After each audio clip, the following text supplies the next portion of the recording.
Muchas gracias, mi querido hermano, qué amable. Hermosos cantos, la verdad, qué hermosas letras que adoran al Señor. Me regocijé mucho con ustedes cantando, mis queridos hermanos. Es un privilegio estar con ustedes, es un gusto estar aquí con ustedes. La verdad es que me da mucho gusto estar. Yo creo que Pablo, cuando visitaba las iglesias de Asia Menor, con cada una tenía una relación, ¿no? Yo, y vemos cómo en Apocalipsis vemos el mensaje a las iglesias, ¿no? De Asia, y cada una tiene algo para decirles, ¿no? Y yo siempre aquí veo como hermanos grandes, hermanos maduros, hermanos que no son cristianos de 3 4 5 6 7 8 9. ¿Quién es creyente de más de 15 años? Que ya conoció al Señor de más, sí, sí, casi en su mayoría todos. Entonces, el 90% es ya, este, pero me da mucho gusto, hermanos. Vamos a orar. Abran sus Biblias en Gálatas. Vamos a continuar con Gálatas capítulo 3. Gálatas capítulo 3.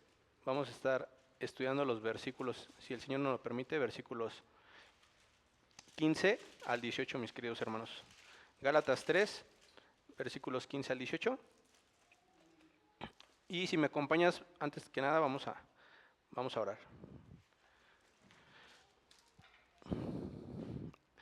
Señor, te pedimos perdón, Señor. Te pedimos perdón como iglesia, como, como tu iglesia, Señor. Te pedimos perdón, Señor, por todos nuestros pecados que cometemos, Señor. Y te pedimos perdón, Señor, por ofender tu nombre en muchas maneras, con nuestros pensamientos. Te pedimos perdón, Señor, por ofender tu santo nombre con nuestras actitudes. Te pedimos perdón, Señor, por ofender tu santo nombre con nuestras decisiones. Te pido, Señor, perdón por mis pecados, por el pecado de todos, Señor. Perdónanos, Señor, porque has sido tan bueno y eres tan bueno y eres tan santo y tan puro, tan bondadoso, Señor. Y, Señor, simplemente estamos avergonzados delante de ti, Señor.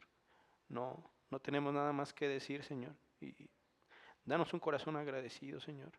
Danos un corazón que te ame, que bendiga tu nombre, que te busque honrar. Danos un corazón, Señor, agradecido de cada una de tus bondades, de tus misericordias, Señor. Señor, cambia nuestro corazón. Tú eres el único que lo puede hacer.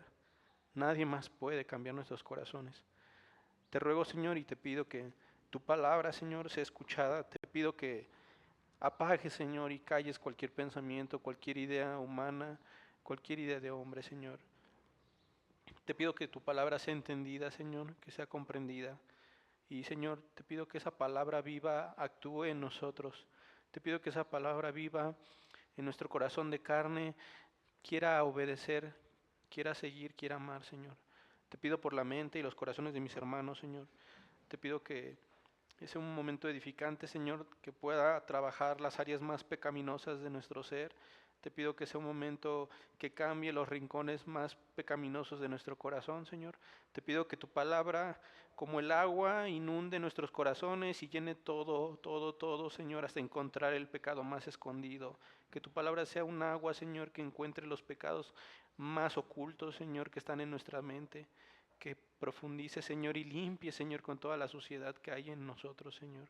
Que no dejes ningún rincón de nuestro ser sin que tu palabra haya quitado la impureza, que haya quitado toda suciedad, Señor. Te lo pido, Señor, y te lo ruego, Señor, no como una iglesia que tiene autoridad, como una iglesia que tiene o merece algo, sino te lo pedimos por aquel que murió por nosotros. Te lo rogamos, te lo pedimos, Señor, en el nombre que es sobre todo nombre, en el nombre de tu Hijo amado Jesucristo. Amén. El carácter de un Dios inmutable. Hemos estado estudiando, mis queridos hermanos, a lo largo de estos domingos, que hay un fuerte contraste. Ustedes lo han notado. Desde que abrimos el capítulo 3, hay un fuerte contraste entre la ley y la bendición de Abraham y esa maldición que señalaba y mostraba simplemente la verdad. No es que la ley mostrara o nos hiciera malos o que la ley nos mostrara simplemente algo que no somos. La ley simplemente se encargaba de mostrar cuán malditos, cuán pecadores somos. Y esa ley nos pedía una obediencia perfecta y justamente nos hace malditos por no poderla cumplir. Y luego la premisa principal del capítulo 3, mis hermanos, es como ya lo estudiaron hace domingos pasados, desde el capítulo 3, versículos 1 al 8, que la salvación es solamente por medio de la fe, para poder estar justificados delante de Dios. Y lo que Pablo dijo en Gálatas, por ejemplo, capítulo 3, de los versículos 10 hasta el 13, si se dan cuenta, Pablo está dando argumentos exegéticos que regularmente son los argumentos que Pablo usaba con judaizantes. También nos habló de la bendición que recibe Abraham, que es la promesa del Espíritu. Y ya comprendimos, y no es algo que solamente ustedes ya saben al ser creyentes de muchos años, al simplemente ver su vida pasada y recordar el mensaje de salvación. Sé que para ustedes son como los rudimentos, ¿no? Las partes básicas que ustedes conocieron desde hace 20, 25, 30, 40 años. Pero sí es muy importante que todo esto lo profundicemos, hermanos. Siempre hay algo nuevo que aprender. Recuerden que su palabra es infinita y nuestro conocimiento es tan pequeño que aunque llevemos 30 o 40 años, siempre el Señor nos quiere enseñar algo.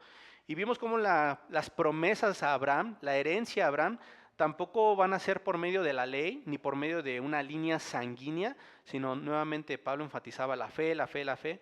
Y nosotros lo vemos desde el protoevangelio, el primer evangelio que se encontró en las Escrituras. Y me gusta mucho, y se los presento de esta forma, el pensamiento puritano. Me gusta y me encanta cómo los puritanos veían este tema de la salvación. Ellos simplemente lo imaginaban como el clima, como hoy en día, que empezamos con el día nublado y no se alcanza a ver ningún atisbo de luz, no se ve ni se vislumbra la luz.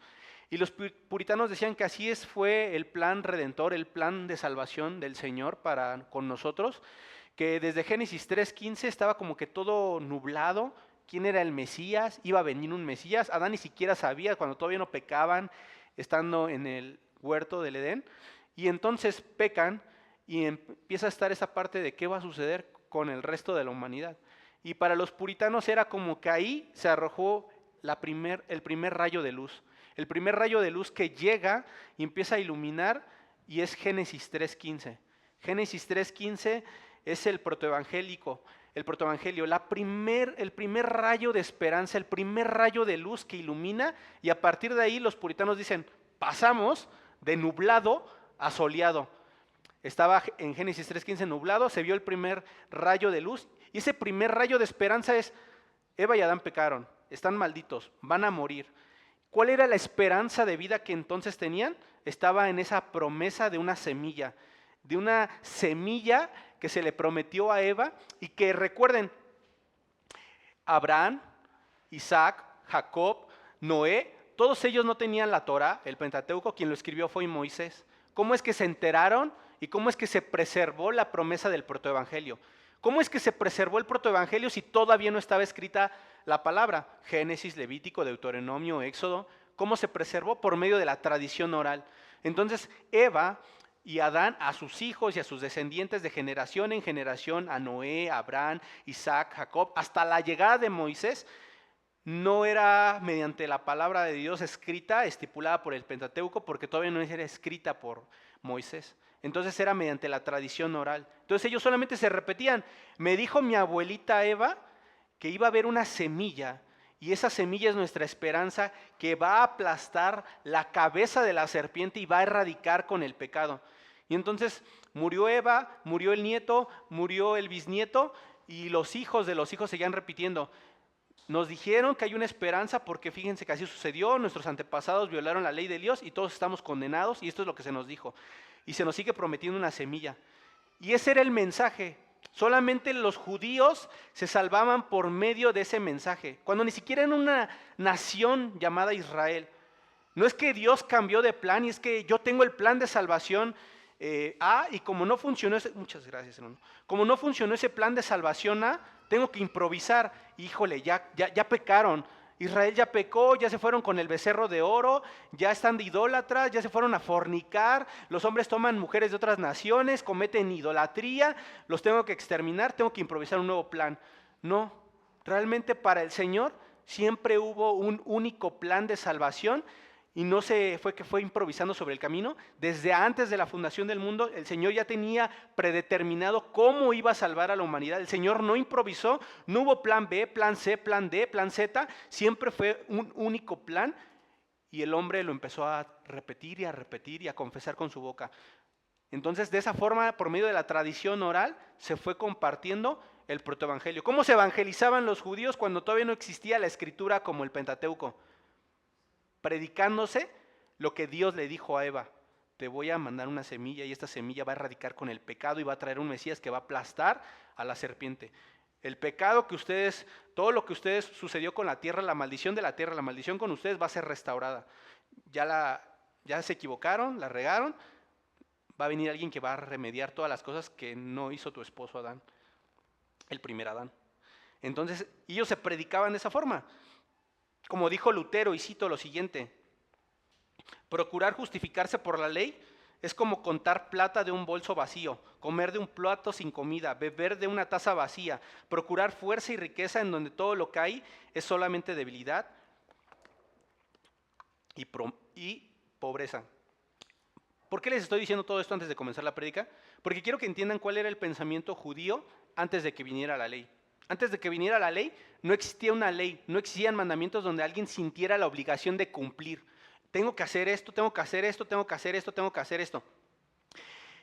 Antes de la llegada de la ley, antes de la llegada de que Moisés estableciera el Pentateuco, los judíos tenían esta parte de solamente creer en la simiente prometida de Eva.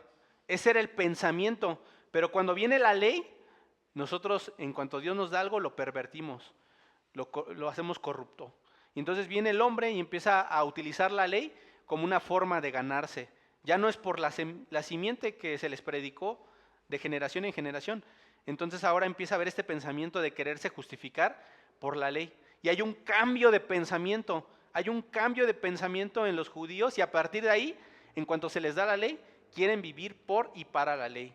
Y cada vez empieza a trastornarse y a deformarse más y más y más ese pensamiento, hasta el punto que llegamos a la época del Señor Jesús y tenemos ya simplemente a un pueblo que es fariseo, que es idólatra, que es simplemente tan ciego que no puede ver otra cosa que la semilla. Llega la semilla a la que estuvieron esperando sus antepasados y ahora que llega la semilla, la ignoran, no la reciben. Ahora encontraron algo que sustituyó la semilla de Eva. Entonces ahora sí, hermanos, acompáñenme a Gálatas capítulo 3, versículos 15 al 18. Hermanos, hablo en términos humanos. Un pacto, aunque sea de hombre, una vez ratificado, nadie lo invalida ni le añade. Ahora bien, a Abraham fueron hechas las promesas y a su simiente. No dice y a las simientes como si hablase de muchos, sino como de uno, y a tu simiente, la cual es Cristo. Esto, pues, digo, el pacto previamente ratificado por Dios para con Cristo, la ley que vino 430 años después, no lo abroga para invalidar la promesa. Porque si la herencia es por la ley, ya no es por la promesa, pero Dios la concedió a Abraham mediante la promesa. Es muy contrastante, porque si ustedes leen Gálatas capítulo 3, versículo 1, en unas traducciones pudiéramos traducir que les dice Gálatas estúpidos, Gálatas insensatos, Gálatas estúpidos, y ahora de repente pasa de decirles Gálatas insensatos, Gálatas estúpidos de Gálatas 3.1 a Gálatas 3.15 a decirles de una forma muy fraterna, muy amorosa, hermanos. Y no solamente hermanos, está en un caso vocativo. El caso vocativo lo vemos, por ejemplo, cuando Jesucristo se dirige al Padre: Padre nuestro que estás en los cielos, demostrando comunión, amor, una relación cercana de afecto. Y ese mismo caso gramatical del vocativo que usa Jesucristo cuando le habla al Padre con amor, Padre nuestro que estás en los cielos, está aquí en hermanos. Tiene un caso gramatical vocativo que es para hablarle a alguien que tienes con mucho cariño, con mucho afecto. Y a hermanos, que es una palabra muy visceral, se forma de dos partes: delfus, adelfus, que sería vientre o matriz, y la partícula a, alfa, que si la unes es como del mismo vientre, de la misma matriz. Entonces le está diciendo, hermanos, del mismo vientre, de la misma matriz, con mucho afecto, con mucho amor. Pero ¿cómo pasó eso si versículos antes en el 3.1 les dijo estúpidos? Y ahora de repente así, Muy bien, hermanos, quiero que vean dos perspectivas. Gálatas capítulo 3, versículos 1 al 14, está haciendo un argumento contra los judaizantes. Gálatas capítulo 3, versículos 15 al 18, cambia, ya no le está hablando directamente a los judaizantes, ahora le está hablando principalmente a los que no han caído en eso. Quiere reforzar a los creyentes maduros, como ustedes, a creyentes de muchos años, sus conocimientos acerca de los pactos. ¿Para qué? Simplemente en lo que Dios hace y cómo lo hace, podemos ver quién es y cómo es. Entonces dice, hermanos, hablo en términos humanos.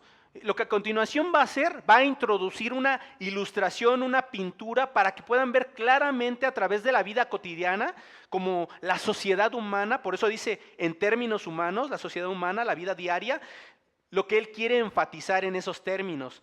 Y lo que Pablo quiere hablar, y no es coincidencia que esté hablando en términos de hombres.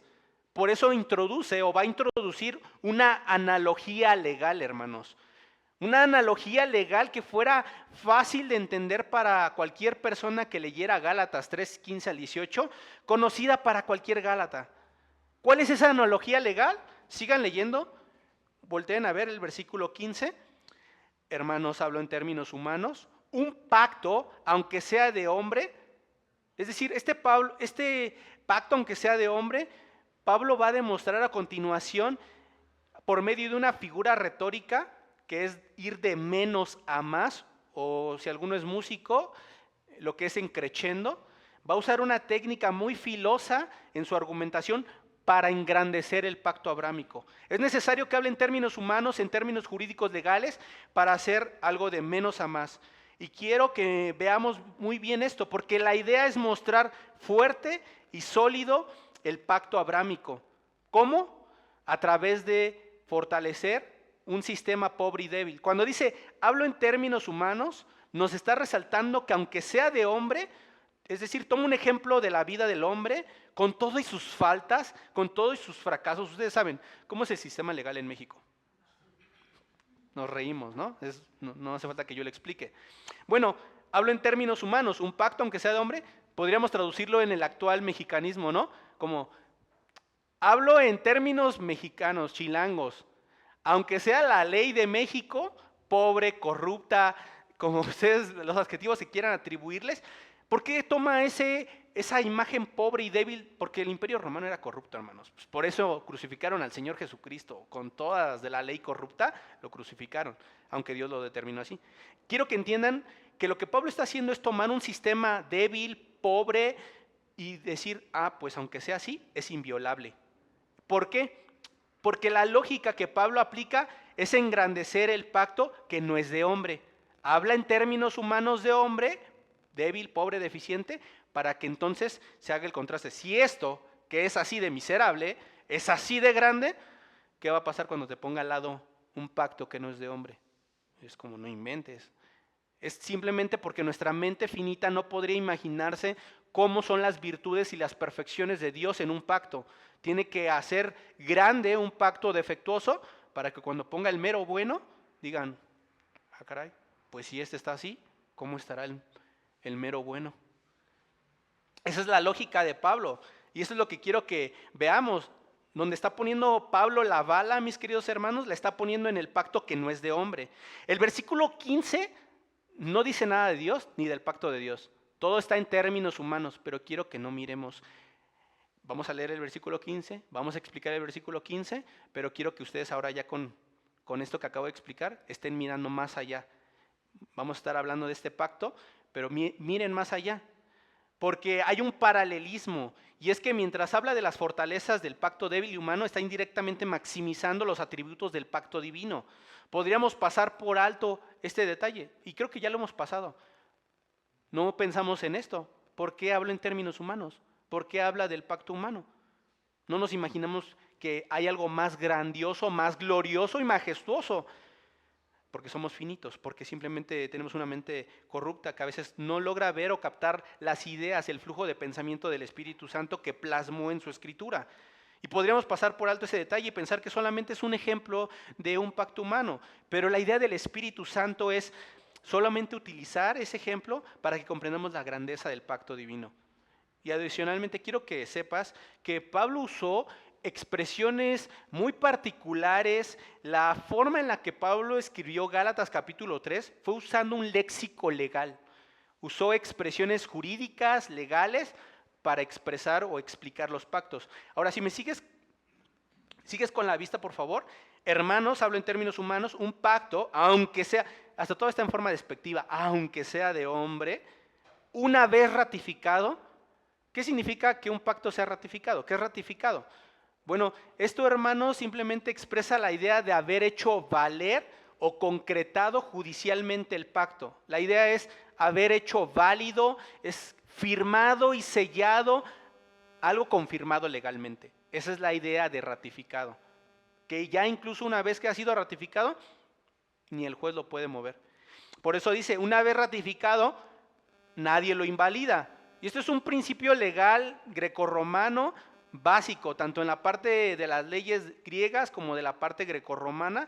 Una vez ratificado es inviolable, esa es la idea. No se puede rechazar o violar de ninguna manera. Y recuerden que nuestra mirada está en el pacto divino. Si el pacto humano es débil y torpe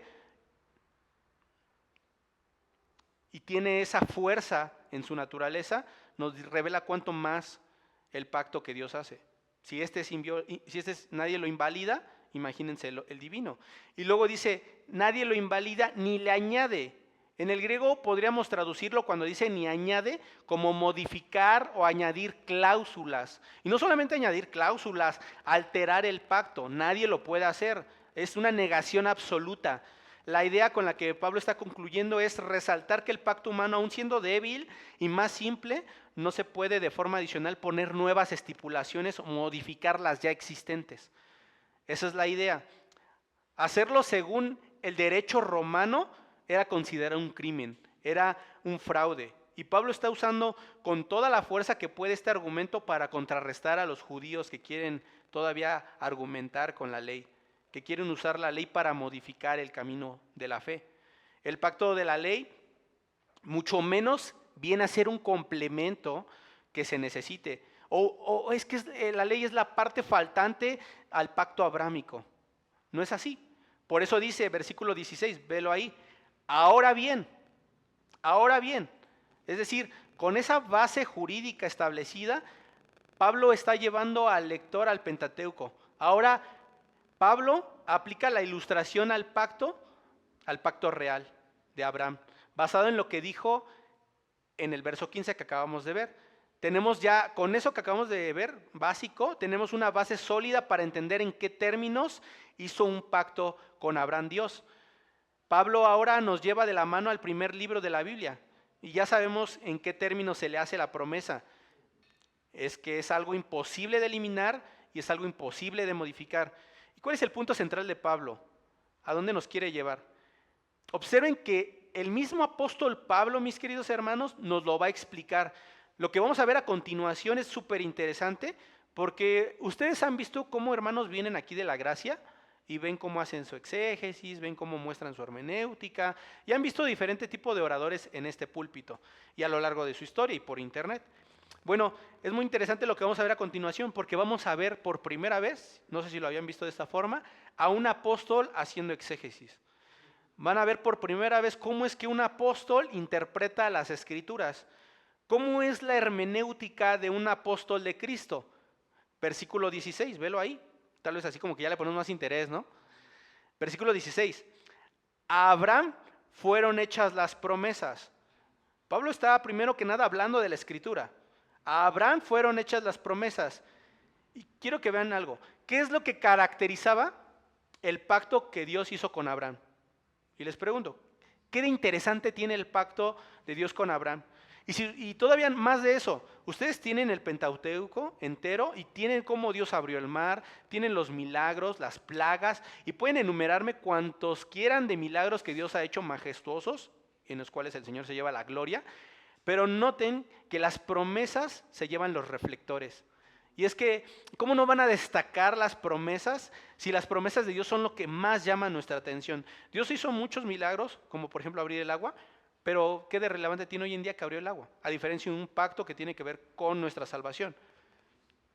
Realmente los pactos, las promesas, se llevan los reflectores porque son lo más interesante, porque tú puedes nombrar a profetas, reyes o cualquier hombre de Dios y las promesas son más prominentes, resaltan más que cualquier otra obra humana. Y Pablo está centrando su atención en eso. A Abraham fueron hechas las promesas. ¿Qué promesas? Génesis capítulo, ve ahí, abre Génesis capítulo 12. Génesis capítulo 12, versículos 1 al 3. Génesis capítulo 12, ¿me sigues ahí?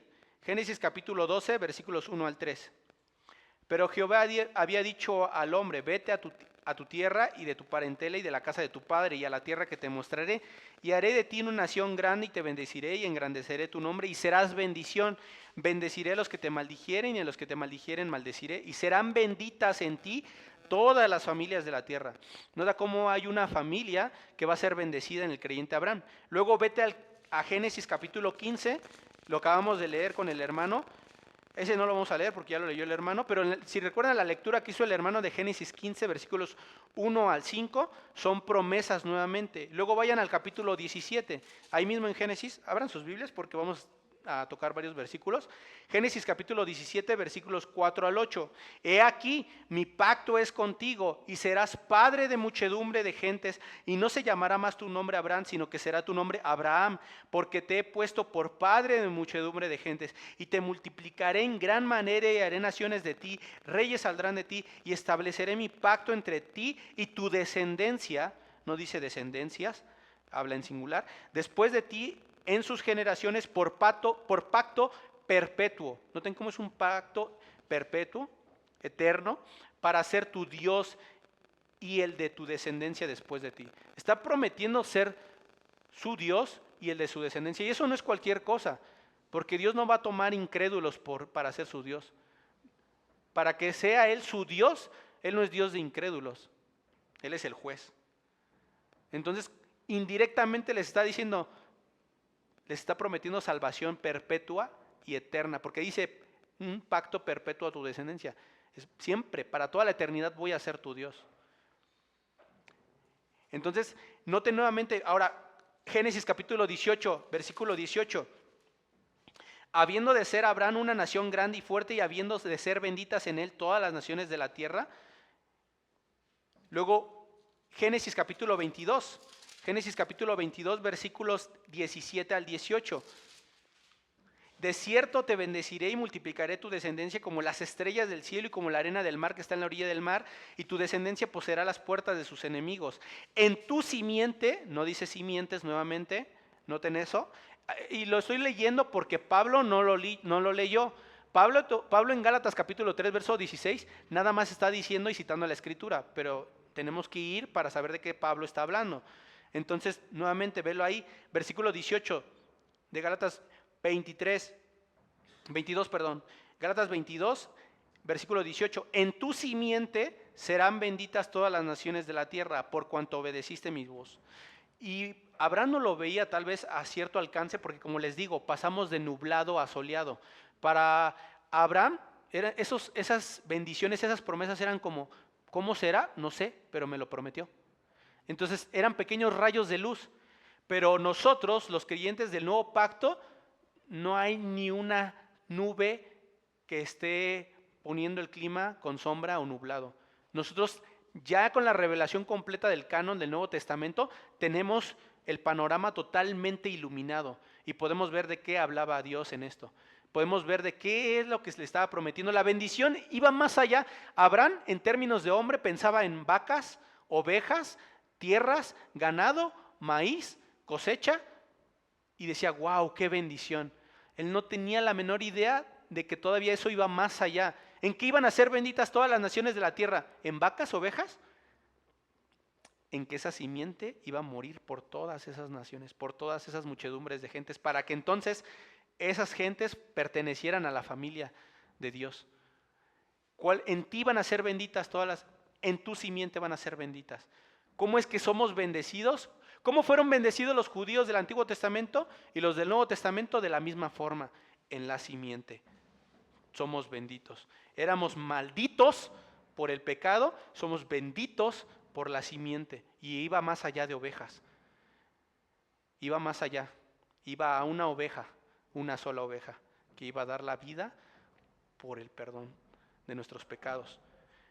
Eso es de lo que está hablando el apóstol Pablo. A Abraham fueron hechas las promesas, no dice promesa, y porque en todos los versículos que estamos viendo, y todavía hay más versículos, pueden anotar el capítulo 26 y se sigue la lista, pero en Génesis toda la relación con Abraham fueron promesas, y fueron las más gloriosas y grandiosas.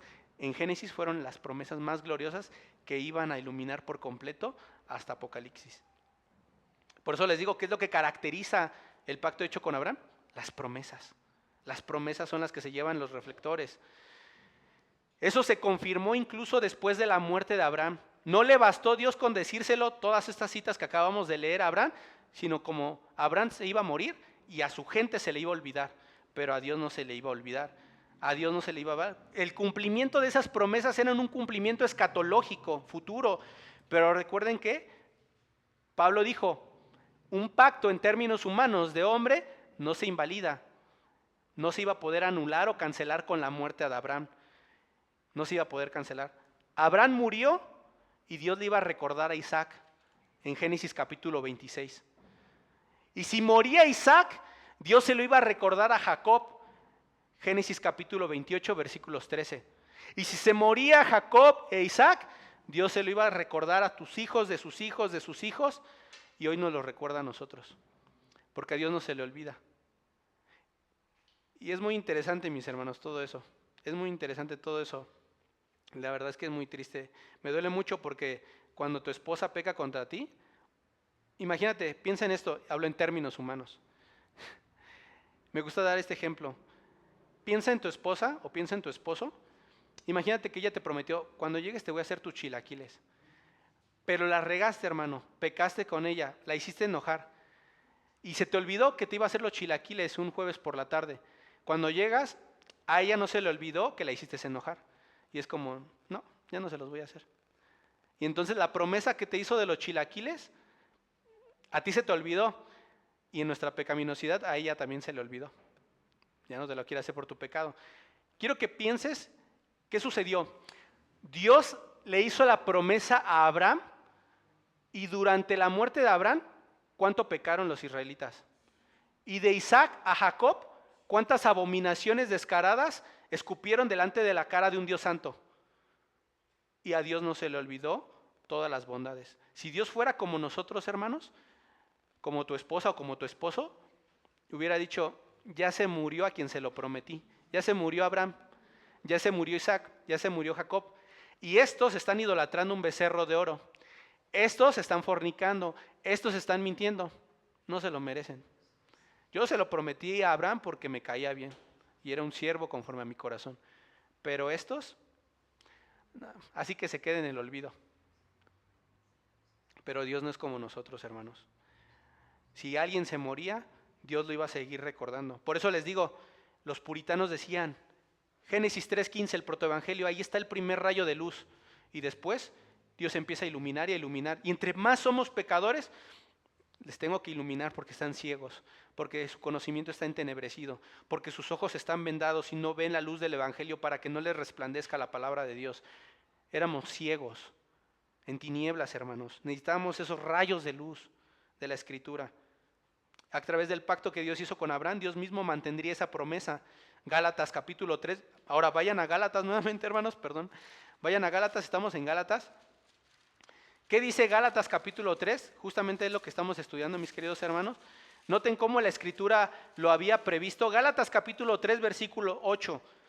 Al hombre se le olvidó, pero Gálatas 3, capítulo 8 dice, y la Escritura la está personificando como si tuviera vida, porque tiene vida, previendo que Dios había de justificar por la fe a los gentiles. ¿Cuándo previó eso? Antes de la fundación del mundo. ¿Cuándo se enteró el hombre? Génesis 3:15.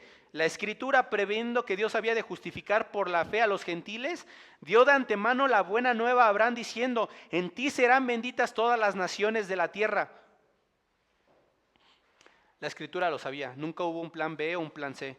La salvación en el Antiguo Testamento, en el pacto antiguo, nunca fue por obras, siempre fue por fe. Entonces quiero que vean que la inmutabilidad del pacto no descansa en el receptor, sino en Dios. ¿Qué estamos viendo en el versículo 16 y 17, mis hermanos? Estamos viendo que un pacto divino es inmutable, que un Dios hace pactos inmutables porque Él es inmutable. Dios no cambia. Quiero, hermanos, que por medio de este estudio de la Escritura veamos, voy a estar explicando cosas de los pactos, pero quiero que ustedes no miren a los pactos, quiero que miren a aquel que hizo los pactos. Y al comprender que este pacto es inmutable y ha perdurado a través de nuestra inmundicia y pecaminosidad, quiero que veamos cómo tenemos un Dios inmutable, que no cambia. Tenemos un Dios inmutable que no cambia, hermanos. Eso solamente nos humilla y nos lleva a exaltarlo a Él. Pero esto no estaba claro para los judíos. La interpretación rabínica que ellos usaban en contra de Pablo en aquella época, mis queridos hermanos, era solamente para concluir con una torpeza que, ¿saben cómo vamos a ganar estas bendiciones de Génesis? Todas las que acabamos de leer, simplemente naciendo del mismo linaje.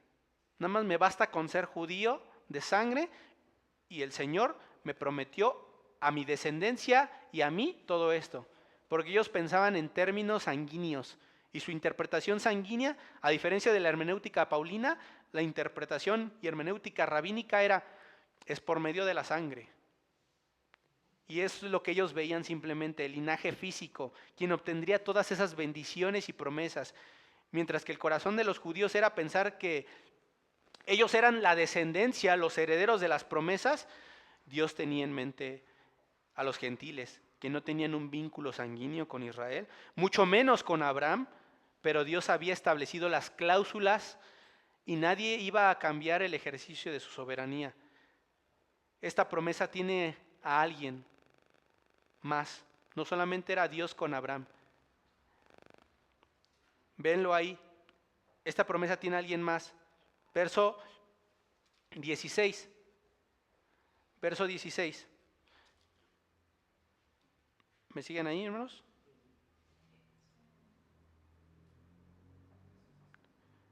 Gálatas, capítulo 3, versículo 16. Y a su simiente, esta conjunción, esta partícula conectiva nos une, y de hecho esta es la parte central, hermanos. Lo que acabamos de ver fue muy importante entenderlo, pero esto concluye, y a su simiente. Observen cómo Pablo usa la hermenéutica y la sintaxis para justamente hacer una correcta hermenéutica, y a su simiente.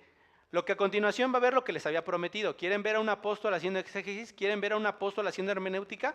Vean cómo era. Porque aquí ya no necesito yo explicar, mis hermanos. Quien está explicando es el apóstol Pablo. No dice, corrige con una mala interpretación, y a las simientes, noten cómo usa la gramática. Un expositor bíblico, apostólico de Cristo como Pablo, usaba la gramática. Es importante la gramática, hermano. Incluso en el detalle más mínimo, como un plural o un singular. No dice, y a las simientes, está interpretando la correcta interpretación de Génesis, como si hablase de muchos, sino como de uno.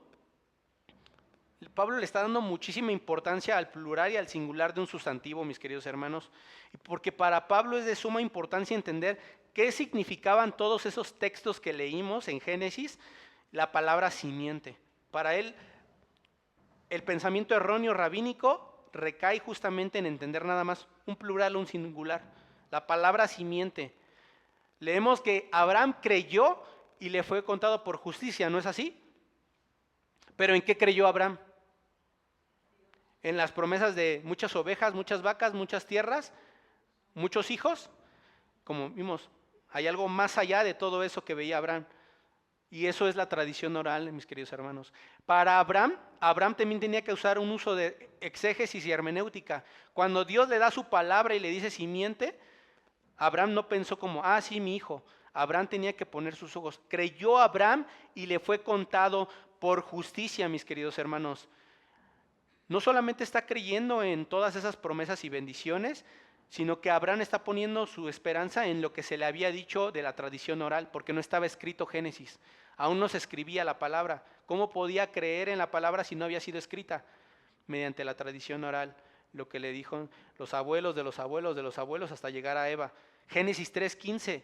Y desde ahí, de generación en generación, mediante la tradición oral, se comunicaba una simiente redentora que traería salvación y victoria. Entonces Dios se lo prometió a Eva, y cuando Abraham escucha de la voz de Dios, en tu simiente, dice, ¿de mí va a salir la simiente que se le prometió a mi madre Eva? Yo no sabía eso. Entonces, lo que hace Abraham es poner su fe en la simiente prometida que pisaría la cabeza de la serpiente y acabaría con el pecado. Entonces, justamente es muy importante cómo conecta a Abraham, no con sus pensamientos, sino con la palabra de Dios hablada. Y es de esa forma que Abraham fue salvo por haber creído en la simiente salvadora, en la simiente prometida. No conocía a Abraham todo lo que tú y yo conocemos de Cristo, pero creyó igual en Cristo. Solamente se alumbraba para él un rayo de luz y creyó en ese rayo de luz. Para él, toda su cristología, toda su teología de Cristo era simplemente la simiente, la semilla que va a traer redención. Y entonces, cuando se le promete la simiente a él, aquí está, lo creo. Igual creyó en Cristo. Todo hombre y toda mujer del Antiguo Testamento siempre se salvó por fe. Así lo entendieron los verdaderos creyentes judíos, pero luego, ya en Gálatas 3, tenemos estos otros judíos que dejaron de poner su mirada en la simiente prometida a Eva, a Abraham. ¿Y de dónde saca Pablo que el pacto se le hizo a la simiente? Ya lo vimos, Génesis capítulo 22, versículos 17 al 18. Básicamente de ahí fue donde se sacó. Pero nuevamente en Génesis capítulo 17, versículos 7 al 8, aunque Reina Valera justamente también lo traduce como descendencia, la palabra ahí usada para descendencia es simiente también, igual que en Gálatas capítulo 3, mis queridos hermanos. Entonces es muy importante entender cómo es un pacto perpetuo que se transmite a la simiente. Aún así, los judaizantes eran necios y pensaban simplemente de una forma errada, mis queridos hermanos. Y Pablo va a corregir esa mala interpretación de la Torá. Y fíjense, observen lo que dice en la parte final del versículo 16. A Abraham fueron hechas las promesas, ¿lo ves ahí? Y a tu simiente, la cual es Cristo. Pablo concluye que esa simiente es el Mesías. Y ahora es muy importante que la segunda persona de la Trinidad sea parte del pacto abrámico. Recuerden, hermanos, que ¿cuál era la meta de Satanás? ¿Cuál era la correlación de los objetivos de Satanás en el Antiguo Testamento? Con la semilla. Cuando se les da el protoevangelio en Génesis 3:15, la serpiente dijo, o sea, ya me dictaron sentencia, va a venir una semilla, una simiente que va a pisar y va a eliminarme.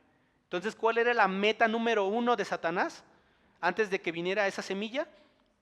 Impedir que la simiente, que la semilla naciera en el mundo.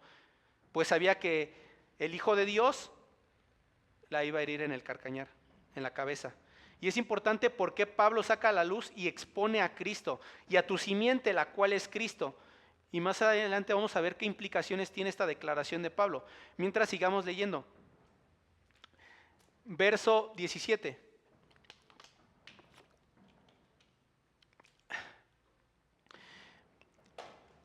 Gálatas capítulo 3, verso 17. Esto, pues digo, una pausa ahí. Todo lo que Pablo ha construido desde los versículos 15 al 16 está aquí en el verso 17.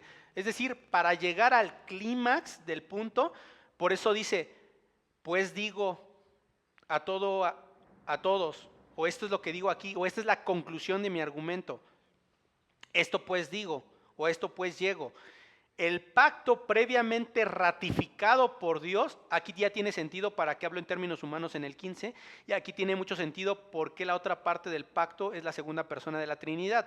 A diferencia del versículo 15, mis hermanos, del pacto humano, este pacto en su naturaleza es divino. Dios mismo lo ratificó. En el versículo 15, ¿quién lo ratificaba? Un juez, la ley grecorromana. Pero aquí ya se estaba mostrando el contraste. Dios mismo lo ratificó con juramento. Y es aquí, hermanos, donde cobran sentido el verso 15. Esos términos humanos fueron para que se hiciera un contraste entre la ratificación humana y la ratificación divina. Y luego, no solamente es ratificado por Dios, sino que del otro lado del pacto. Por eso la conclusión de Pablo al usar su exégesis de Génesis dice, la cual esta simiente es Cristo, y la promesa se le hizo no solamente a Abraham, sino a Cristo. Si se dan cuenta, Pablo está enfatizando en todo su argumento que la simiente es Cristo, que la simiente es Cristo y que las promesas fueron a Cristo y que Cristo es el punto central de las promesas. ¿Por qué? Porque está mostrando que del otro lado del pacto, mientras que tenemos a Dios el Padre, primera persona de la Trinidad que ratifica, del otro lado quien recibe las promesas en la ratificación es la simiente. Y eso es muy importante. Es muy importante la parte de la ratificación a la simiente. ¿Por qué? Porque está hablando de hecho en términos humanos. Y a veces cuando lo leemos así como simiente, pierde peso, pero deberíamos hacer así como Dios el Padre, Dios el Hijo, fueron los que le dieron naturaleza, perpetuidad, forma a este pacto eterno. Y tiene muchísima fuerza, hermano, porque ya no te estás metiendo con un pacto de hombre. ¿Cómo se les ocurre a los Gálatas insensatos, Gálatas estúpidos 3:1, meterse con un pacto que está ofendiendo a la primera persona de la Trinidad, que está ofendiendo a la segunda persona de la Trinidad, pero no tiene mucha fuerza porque cuando leemos que la promesa se le hizo a la simiente, se habla en términos humanos de la unión hipostática, de la naturaleza de Cristo como hombre, como hijo, y como que simiente no tiene fuerza, pero ¿qué tal cuando decimos Dios, quien es que es el Hijo? Tiene toda la fuerza, tiene toda la autoridad. Ese es el contraste que está mostrando Pablo. Este pacto no solamente fue ratificado por Dios mismo, sino que ahora la comparación cobra más fuerza. El pacto previamente ratificado por Dios con Cristo, ¿lo ves ahí? Y pacto interpreta el pacto como un pacto cristocéntrico, y aquí debemos detenernos porque Pablo está diciendo algo de una profundidad extraordinaria, mis queridos hermanos. Cuando Pablo afirma que el pacto fue ratificado con Cristo, no solamente habla de que el pacto, de que Cristo es el destinatario del pacto, sino que está afirmando que Cristo está dentro del propio marco jurídico del pacto abrámico. Esto no significa, claro está, mis hermanos, que Cristo estuviera presente físicamente en el momento histórico en que se le hizo la promesa. Claro que Cristo estaba en todos lados. Lo que significa más bien es que Cristo, como la segunda persona de la Trinidad, está envuelto en la estructura misma del pacto. Esto eleva lo dicho en el verso 15 al máximo nivel. Si un pacto humano es irrevocable, ¿cómo será un pacto que involucra a Dios el Padre, el que promete, y a Dios el Hijo como el que recibe? Aquí entra otra pieza fundamental, la obra del Espíritu Santo, porque la promesa de este pacto es la promesa del Espíritu. Y ahí entra la tercera persona de la Trinidad. Entonces tenemos ahí una unión. Aquí está otra pieza fundamental. La obra del Espíritu es quien es llamado explícitamente en la carta, Génesis capítulo 3, versículo 14. La promesa, la Trinidad completa se encuentra implicada en ese pacto. El Padre es quien jura el pacto, el Hijo es quien recibe el pacto, el Espíritu Santo es el contenido del pacto, es decir, la promesa. ¿Quién podría violar un pacto así? ¿Quién podría alterar un pacto que tiene como fiadores a dos personas de la Trinidad y cuyo término final es la comunión del Espíritu Santo, la habitación del Espíritu Santo? Aquí la lógica de Pablo alcanza el punto altísimo. Si un pacto humano es inviolable, un pacto intertrinitario es absolutamente indestructible. No existe tribunal, fuerza, autoridad o potestad en el universo que pueda tocar un pacto que se origina en la eterna comunión del Padre con el Hijo y el Espíritu Santo. Este pacto no está constituido sobre arenas humanas, está constituido sobre la naturaleza misma de Dios. Esto es lo que Pablo quiere que los gálatas comprendan. Porque si ellos comprendieran esto, se acaban los judaizantes. Se dejarían de meterse con el pacto de gracia, con el pacto que Dios hizo mediante la fe. La ley que vino 430 años después, ¿me sigues? Nota cómo la ley no puede modificar lo que Dios mismo hizo en su eterno consejo. Y dice ahí Pablo, continúa leyendo, mi querido hermano, la ley que vino 430 años después, noten que Pablo lo que está haciendo con apuntar exactamente a la cantidad de años, 430 años después, está enfatizando el intervalo de tiempo entre el pacto abrámico y el pacto mosaico. Y no solo eso, sino que está mostrando un carácter diferente entre ambos pactos y también mostrando esta parte de los falsos maestros judaizantes que no fueron capaces de comprender la distinción temporal y esencial entre ambos pactos. ¿Y qué terminaron haciendo? Poniendo el pacto de la ley superior encima del pacto abrámico. El énfasis no es meramente aquí escatológico, cronológico, perdón, mis hermanos, al decir 430 años, con hacer esta distinción de los años entre pacto y pacto, no es un énfasis cronológico, sino es un énfasis teológico. Pablo está insistiendo en que la ley es tardía, secundaria y añadida, y su carácter añadido lo descalifica para ser un fundamento del pacto. Es decir, llega después, se subordina al que llegó primero. La ley llega después, pero la promesa ya estaba en vigor, ya estaba ratificada, ya estaba establecida en Cristo. La ley no participa de la esencia del pacto simplemente porque no forma parte de ese acuerdo divino entre el Padre y el Hijo, en ese momento para ese propósito específico de bendecir de esa forma a la nación de Israel. Es imposible que algo posterior venga a modificar el primero. No lo abroga, dice ahí el texto, la ley que vino 430 años después, no lo abroga. El verbo aquí puede traducirse como invalidar.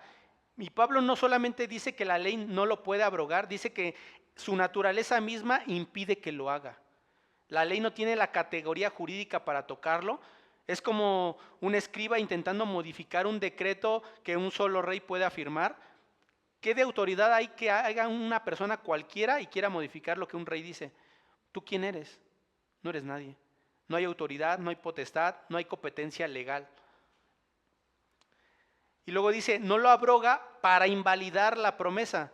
El punto central de estos versículos es que el pacto en el monte Sinaí debe de ser subordinado al de Abraham. No porque sea inferior, porque al final los dos son pactos de Dios. Simplemente vamos a ver que cada uno tiene una función y un propósito. No están en el mismo plano en cuanto al orden, a la voluntad de Dios, en cuanto a funcionalidad, porque la promesa, mis hermanos, a Abraham antecedía a la ley dada por Moisés. Por tanto, la herencia se recibe a través de la promesa dada a Abraham, no por la ley dada a Moisés. Los pactos, hermanos, son obra de Dios, pero es triste que no podamos ver el carácter de Dios en sus pactos. Su amor en sus pactos, su gracia en sus pactos, su misericordia en sus pactos, Cristo mismo en sus pactos. Ahora, permítanme un poco de locura, como les decía. Vean cómo en estos pactos podemos ver justamente el propósito de Dios. Esto fue lo que sucedió, mis hermanos, durante los años en los que Dios le dio la promesa a Abraham, estableciendo el pacto.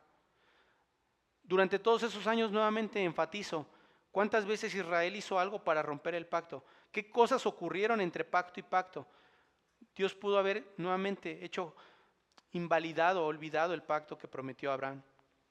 Sin embargo, aunque Israel falló, mis hermanos, aunque cada israelita escupió delante de la cara de un Dios santo, Dios les siguió recordando amor, la gracia que les había prometido en el primer pacto. Es por eso, mis hermanos, que durante toda esta predicación he estado centrada en la parte de los pactos, de la parte gramatical. Pablo mismo usó la gramática, pero quiero que miremos a Cristo en sus pactos. Quiero que miremos al Espíritu Santo a través de los pactos, que miremos el carácter del Padre a través de los pactos. Por eso dice en el versículo 18, Gálatas capítulo 3, versículo 18, porque si la herencia, aquí es el golpe final al argumento judaizante, porque si la herencia es por la ley, esto significaría que la herencia depende de la obediencia humana y no de la promesa divina, porque si la herencia es por la ley, ya no es por la promesa. Son dos sistemas mutuamente excluyentes, la ley y promesa. Si entra la ley, sale la promesa, pero velo ahí, porque si la herencia es por la ley, ya no es por la promesa, pero Dios la concedió. Cuando Pablo dice, porque si la ley es por la herencia, ya no es por la promesa, está haciendo una declaración absolutamente incompatible con cualquier forma de salvación por obras que el hombre quiere establecer. En términos reformados, mis queridos hermanos, este verso destruye toda noción de cooperacionismo con Dios, como si nosotros pusiéramos una parte, un grano, un 0.00001% en el plan de salvación, en las promesas de salvación. Si la herencia depende en lo más mínimo en el cumplimiento humano, entonces deja de ser herencia y se convierte en salario. Deja de ser gracia y se convierte en deuda. Deja de ser promesa y se convierte en un contrato condicional. Y Pablo descarta eso de manera tajante. Pero luego añade algo decisivo, velo ahí. Pero Dios la concedió a Abraham mediante la promesa. Y ahí no solamente significa la promesa dar por gracia, dar algo inmerecido, sino otorgar algo libremente sin posibilidad de retractarse, mis queridos hermanos. Es un perfecto, una acción concluida con permanencia eterna. Dios no ofreció la herencia, la dio, la entregó, la aseguró irrevocablemente. Abraham no negoció, no contribuyó, no cumplió con una cuota moral, Dios simplemente decidió darla. La implicación es esta, mis queridos hermanos. Toda la salvación depende del beneplácito soberano de nuestro Dios, no de la fluctuante obediencia humana. La herencia no es una recompensa, es una dádiva eterna fundamentada en el pacto intertrinitario entre el Padre, el Hijo, el Espíritu Santo, administrada por el Espíritu Santo, aplicada a todos los que creen. La ley nunca tuvo un poder para producir herederos, la promesa sí.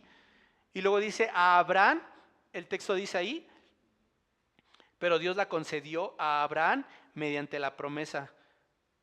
Ya lo leímos en Génesis 12. Dios llamó a Abraham e hizo un pacto permanente. El pacto abrámico es un pacto eterno, es un pacto incondicional que no depende del hombre. El llamado pacto abrámico, donde Dios bendeciría a todas las familias de la tierra y constituía básicamente ese pacto o esas bendiciones y promesas en tres rasgos: tierra, descendencia y bendición. Y era un pacto, o es un pacto unilateral, y se cumpliría no porque dependiera de la obediencia de Abraham, sino de la fidelidad de Dios. La manera, quiero que piensen en esto, mis queridos hermanos, la manera en la que se relaciona la simiente con ambos pactos, el pacto mosaico, es que el primer pacto, mucha atención a esto, ¿cómo se relaciona aquella semilla si ambos pactos son incompatibles? ¿Cómo se relaciona entonces la semilla con ambos pactos? El primer pacto, mis queridos hermanos, nos da una promesa, ¿no es así? El primer pacto, el pacto abrámico, nos da una promesa, y el segundo pacto nos muestra que nosotros no podemos recibirla ni merecerla. Es como, les voy a dar esto, y luego viene la ley, y es como, oh, pero ¿cómo la vamos a recibir si somos unos malditos degenerados? Entonces, el segundo pacto muestra que no debemos de merecerla, que no la podemos merecer, revela que necesitamos a alguien más, que sí va a poder cumplir a la perfección con el pacto mosaico. Esa bella y preciosa simiente lo va a hacer. Lo curioso es que nosotros no podíamos cumplir con la ley, con el pacto de la ley, con el pacto mosaico, y viene la semilla, y la semilla sí puede cumplirlo de forma perfecta. La semilla es: yo sí puedo hacer este pacto, yo sí puedo comprometerme con Dios en términos de ley y lo voy a obedecer de una forma perfecta, impecable. Y vimos cómo Cristo modeló de forma perfecta cómo es un comportamiento único, que nadie más va a poder hacer. Que incluso, como lo describe Lucas capítulo 2, desde niño le daba una vuelta al hombre más santo de toda la tierra como Pablo. Incluso Cristo a los 8 o 9 años era más perfecto que el hombre más piadoso en la tierra. Y eso que aún estaba creciendo, porque dice el texto de Lucas 2, y crecía en conocimiento y crecía en gracia. No crean que estaba en su plenitud, iba creciendo desde su humanidad, desde la parte verdaderamente hombre. Y viene esta preciosa simiente, y ya desde los 8 años nos empieza a dar cátedra de cómo es obedecer a Dios. Pero esa simiente preciosa, que sí está obedeciendo y cumpliendo a la perfección, simplemente es tratada como los que no pudieron cumplir el pacto mosaico. Ese niño, esa simiente va a ser maltratada, va a ser humillada, va a ser escupida. Simplemente ese niño, aunque sí puede obedecerla y no merece la maldición de la ley, nosotros sí merecíamos la maldición del pacto mosaico, pero el Señor Jesucristo no merecía esa maldición. Sin embargo, el Señor Jesucristo toma esa maldición, por nosotros se hace pecado, por nosotros se hace maldito y es castigado. ¿Qué relación tiene la semilla con ese pacto? En el primer pacto nos prometen algo y nos asombramos, pero en el segundo nos muestran que no lo merecemos y la simiente viene a darnos la promesa por medio de hacerse maldito. Muchos dicen creer en la gracia, pero funcionan diariamente como si la gracia dependiera, como si la herencia dependiera de ellos. Y la angustia espiritual es enorme, mis queridos hermanos. La culpa es paralizante. La obsesión por estar bien para sentir que Dios no los va a rechazar. Y todo eso revela que muchos están tratando de ser herederos por ley y no por la promesa. Es que yo llevo 20, 30, 40 años como cristiano. Es que yo he permanecido fiel durante 40 años de mi cristiandad. Y Pablo nos confronta. ¿Qué evangelio estamos abrazando realmente? Uno donde tú cargas con tu santidad, con tu perseverancia, con tu constancia a través de los años, o uno donde Dios ha hecho un pacto consigo mismo, ha jurado por su nombre y ha dado herencia al Hijo, y tú solamente entras porque Él fue maltratado. Entonces, ¿por qué te preocupas? ¿Por qué ese fanatismo, ese afán de todo el tiempo estar queriendo depender de tus obras y de tu comportamiento? Deja de vivir como si tu obediencia fuera el pilar del pacto. Deja de creer que Dios se acerca cuando te portas bien y se aleja cuando fallas. Ese pensamiento es judaizante, no es cristiano.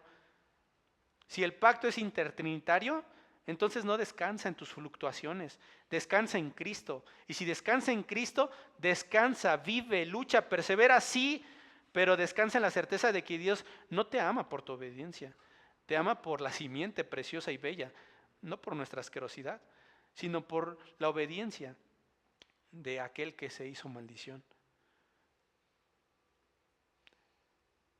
Tu obediencia responde en amor, al amor irrevocable que Él ya puso sobre ti en Cristo.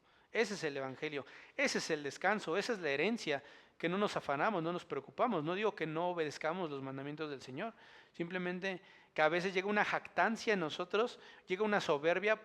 ¿Cuánto sé de la Escritura? ¿Cuánto estudié de la Escritura? ¿Cuántos años llevo de la Escritura? ¿Cuántos lugares he predicado de la Escritura? Y es como, a veces sí nos hace falta recordar que simplemente somos unos pecadores. Y no solamente eso, no solamente mirándonos a nosotros, sino cuando miramos a otros. Nos creemos muy perfectos. Se te olvida que tú y yo somos igual de malditos que no merecíamos y ni cumplimos la ley. Pero vino la simiente.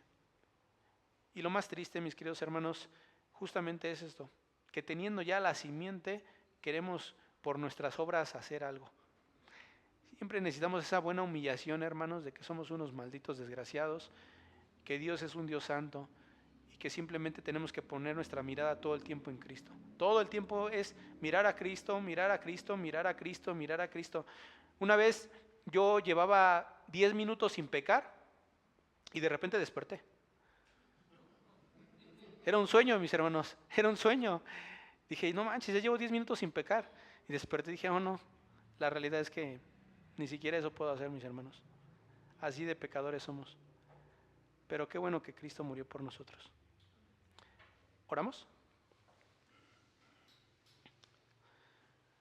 Señor, simplemente, Señor, tus pactos nos muestran cómo no nos parecemos a tu Hijo. Queremos ser como Cristo, pero no nos parecemos a tu Hijo. No nos parecemos a ti. Tu pacto es inmutable, pero nosotros somos cambiantes, Señor. Basta con cualquier fluctuación de nuestra vida diaria para cambiar nuestro comportamiento, para cambiar nuestra actitud. Somos inconstantes, Señor. Nosotros le pagamos mal por mal a las personas. No pagamos bien, no pagamos bien por mal, Señor. Nosotros cambiamos, Señor. Somos inconstantes, Señor. Tú hablas, Señor, y lo que dices lo cumples, pero nosotros somos defectuosos. Nosotros no somos inmutables, nosotros cambiamos. Mientras tú permaneces fiel, nosotros permanecemos infieles. Es muy triste, Señor, como simplemente tu pacto, Señor, es incomparable, Señor. En términos humanos, ningún pacto nuestro, ninguna promesa nuestra se puede simplemente comparar a tu pacto. Tu pacto es incomparable porque estás tú, está tu Hijo y estás tú, Espíritu Santo. No hay ningún pacto que se pueda comparar contigo, Dios Santo. Es incomparable. Tú eres incomparable, eres majestuoso, eres grandioso, eres glorioso. Y en este pacto de fe, nos muestra cuán glorioso y cuán incomparable eres tú, y no hay nada que se te pueda comparar. Eres inmutable, eres incomparable, y eso lo podemos ver a través de este pacto. También nos enseña, Señor, cómo simplemente tu pacto es inmarcesible, es incorruptible, es dado por amor, es una herencia que se cumple y se nos otorga por amor, y es incorruptible, es simplemente por el beneplácito de tu voluntad, por el afecto de tu bondad, porque tú tenías un amor para con nosotros. Simplemente este pacto nos revela cuán incomprensible, cuán inmutable, cuán eterno y amoroso eres tú, y nos muestra cuán falta de amor somos nosotros, cuán incorruptibles, cuán cambiantes somos nosotros. Ayúdanos a ver por medio de esto que tú nos muestras, a comprender la gloriosa verdad de tu palabra. Ayúdanos a comprender cómo, Señor, realmente tú eres bendito por los siglos de los siglos. Ayúdanos, Cristo, a poner los ojos en ti. Ayúdanos a poner la mirada en ti. Ayúdanos a ver a los demás a través de ti, porque si los vemos con nuestros ojos no amamos, porque si los vemos con nuestros ojos pecamos, pero cuando vemos a las personas a través de ti, podemos amar, podemos perdonar. Te pido que mis hermanos que están casados puedan a ver a su esposa no a través de sus ojos, que puedan ver a su esposa a través de los ojos de Cristo y cómo la ve Cristo. Te pido que transformen nuestra forma de ver las cosas. Te pido que nos ayudes a creer en este pacto cuando se nos esté olvidando. Que nos ayudes a poner nuestros ojos en este pacto, en estas promesas. Cuando sintamos, Señor, que nuestro pecado nos está alejando de ti, cuando sintamos que nuestro pecado nos está poniendo barrera, cuando sintamos que nuestro pecado nos está demostrando que tal vez no somos creyentes, ayúdanos a ir a tu trono de gracia y saber y recordar que es un pacto incondicional, que es un pacto que no depende de cómo nos portamos, que es un pacto que depende de cómo Cristo vivió y murió. Ayúdanos a mirar a Cristo para confesar nuestros pecados a la brevedad, a no creernos algo o que merecemos algo, sino entender que somos hijos de la promesa por medio de la fe, por fe y para fe. Creemos en lo mismo que creyó Eva en esa simiente, creemos en lo mismo que creyó Abraham, Isaac y Jacob, creemos en lo mismo que los apóstoles predicaron, en ti, Cristo, en ti y solamente en ti. A ti sea la gloria por los siglos de los siglos. Amén.